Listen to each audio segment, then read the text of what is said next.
Aesthetic arm के लिए ना एक सीन होता है कि जो शोल्डर और बाइसेप और ट्राइसेप का रेशियो है ना, उसमें जो तुम्हारा शोल्डर का रेशियो है ना वो ज़्यादा होना चाहिए हमेशा। यानी कि एक तरह से जो शोल्डर मसल है ना वो डोमिनेट कर जाए ट्राइसेप और बाइसेप को। पर ये चीज़ ना सुनने में जितनी ज़्यादा ईजी है ना उतनी ज़्यादा हार्ड है, क्योंकि इसकी दिक्कत क्या है, बायोलॉजी ऐसी है। जो ट्राइसेप का जो नॉर्मली शेप वगैरह है ना वो काफ़ी ज़्यादा होती है, और दूसरी जो बाइसेप है ना उसको टारगेट करना काफ़ी ज़्यादा ईजी है एज़ कम्पेयर टू शोल्डर। और शोल्डर जो है ना दोनों चीज़ों में लैग खा जाता है।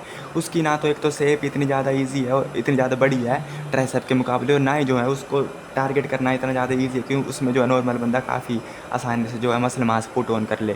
क्योंकि जितनी बाइसेप को टारगेट करना इतना ज़्यादा ईजी है, नॉर्मल से नॉर्मल बंदा जो है ना 2 मंथ के अंदर अंदर जो है ना एवरेज बंदे में जो है बाइसेप में जो एक नोटिसेबल जो है चेंज आ जाते हैं काफ़ी ज़्यादा। नॉर्मल बंदे में जो है मसल मास पुट ऑन हो जाता है, बंदे को अपने आप को अंदर से लगता है कि नहीं उसने जो है बाइसेप में जो है इंप्रूवमेंट लाई है। पर वहीं पर शोल्डर में जो है लगभग 5-6 महीने तक के बावजूद भी जो है ऐसा लगता है कि खाली प्लेन के प्लेन है, उनमें कुछ जो फ़र्क ही नहीं है। एक तरह से वेस्ट ऑफ टाइम एनर्जी लगता है शोल्डर को डेवलप करने में।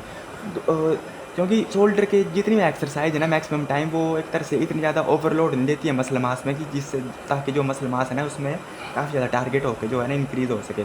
तो दिक्कत ये है कि हमने फिर इसकी टिप्स अगर यही है कि शोल्डर का रेशियो बढ़ाना है ना, शोल्डर का रेशियो यहाँ पर, तो उस गाइस तुमको मैं एक टिप्स ये दूँ कि मैं अभी जो है ना ब्लैक बेल्ट की अकॉर्डिंग बात नहीं हो रही कि जो इससे साइड प्रोफाइल जो अपनी साइड प्रोफाइल है वो इंक्रीज़ हो जाती है। उसके बावजूद भी जो शोल्डर है ना वो देखने में इतना ज़्यादा स्ट्राइकिंग या फिर इतना ज़्यादा बढ़िया लगता है ना देखने में एज़ कम्पेयर टू बाइसेप और ट्राइसेप।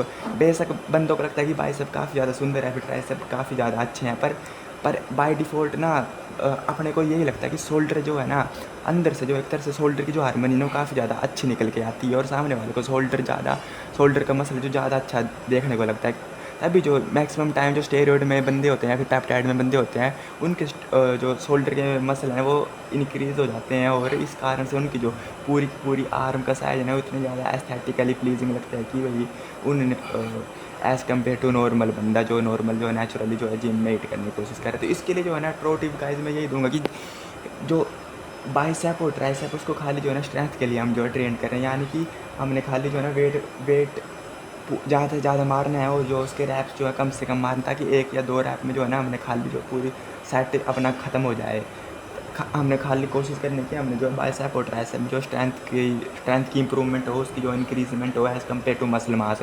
और मसल मास के लिए हमने जो शोल्डर में जो ज़्यादा से ज़्यादा जो है फेलियर तक जो है ना फेलियर तक जो है शोल्डर की एक्सरसाइज लगाना, ताकि जो है उसमें जो है मसल मास ज़्यादा इंक्रीज़। और दूसरा जो प्रो टिप ये है कि प्रो टिप ये है दूसरे की, जो है 500-600 रुपये के डंबल आते हैं 5 किलो के, आराम से मिल जाते हैं ऑनलाइन वगैरह हर जगह कहीं पर भी।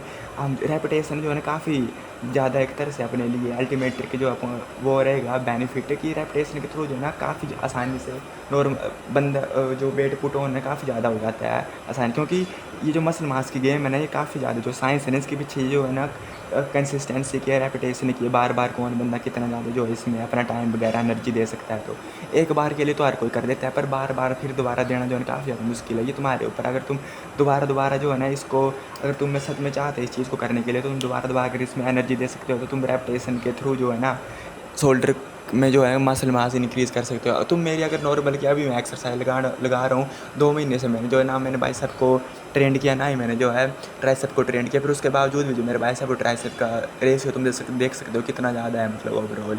और दूसरा शोल्डर बिल्कुल भी जो है रत्ती भी मतलब कि ऐसा लगता ही नहीं है मतलब कुछ इसमें इंप्रूवमेंट आई है, ऐसा लग रहा है नॉर प्लेन्स है, मतलब कुछ लगता है नहीं। कोई नॉर्मल बंदा अगर मेरे को सामने से देखेगा नहीं तो जिम वगैरह नहीं हो जाता, वो बोलेगा नहीं कि मतलब ये बंदा जिम वगैरह जाता है। तो ऐसी ऐसी दिक्कत है।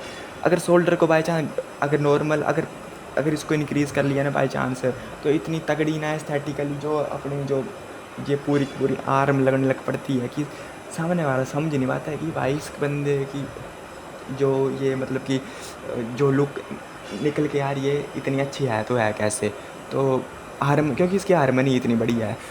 दूसरा जो पेप्टाइड वगैरह जो होते हैं ना वो काफ़ी ज़्यादा जो शोल्डर में जो है ना मसल मास पुट ऑन करने में काफ़ी ज़्यादा मदद करते हैं, पर उसका फ़ायदा है नहीं। उससे होता क्या है कि ओवरऑल हेल्थ में काफ़ी ज़्यादा दिक्कतें आने लग पड़ती है। तो पेप्टाइड का यूज़ करने के लिए मैं बोलूँगा ही नहीं, पर रेपिटेशन हो गया। और ये जो 2 पॉइंट मैंने बताया कि हमने कोशिश करनी कि हमने शोल्डर का रेशियो ज़्यादा रखना है एज़ कम्पेयर टू ट्राइसेप और बाइसेप। अगर ट्राइसेप और बाइसेप का साइज़ ज़्यादा हो गया तो उससे दिक्कत पता है क्या होती है कि शोल्डर का साइज़ ऑटोमेटिकली और भी ज़्यादा कम लगने लग पड़ता है, तो उससे एक और दिक्कत और ज़्यादा है। अपनी कोशिश हमेशा ये रहनी चाहिए कि शोल्डर का जो साइज है वो जो फिर रेशियो है उसका वो जो है बाइसेप और ट्राइसेप से ज़्यादा ही रहे। तो मेरी कोशिश अपने लिए तो यही है। मैं गाइस पता नहीं अब ये मेरी अपना ओवरऑल मतलब कि वो है मेरा व्यू पॉइंट। आपको क्या लगता है अपने प्लीज़ व्यू जो है कमेंट में बताएं। और गाइस मेरी जो एक्सप्लेनेशन है ये अभी स्टार्टिंग में ऐसी है बेकार सी। Thanks for but watching this video.